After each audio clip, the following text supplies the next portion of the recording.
Pa ba mga reason bukod sa Bakit paalisin? tinuturo ng mga preachers huwag kayo umalis sa lugar nyo? Siyempre, I mean, pinaka-reason nun, mawawalan sila ng offering at tithes. Di ba? Yun lang yun eh. Or mababawasan? Lalo na kapag big tither ka. Pagka hindi ka nagta-tithes, okay lang yan, umalis. Alam ko nga, may mga ganong simbahan na ayaw nilang talagang mawala yung tao sa simbahan. Lahat ng gagawin nila, especially magpapadala sila ng mga senior pastor, assistant, para lang kumbinsin yung membro, no? Kasi nga, kabawasan din sa kanila yan.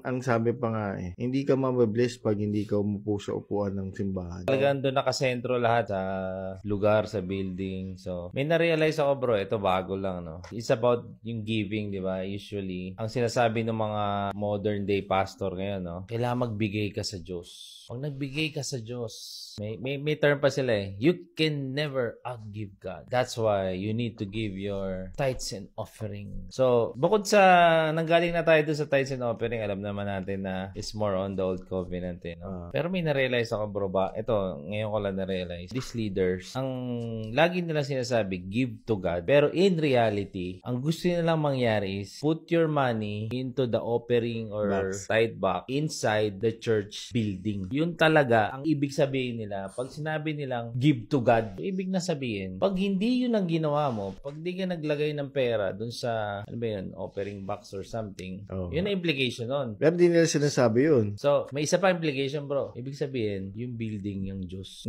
Ibig sabihin, ang Diyos ang building, nagtuturo sila ng idolatry. Ang mga tao ngayon, iniisip na God is in the building.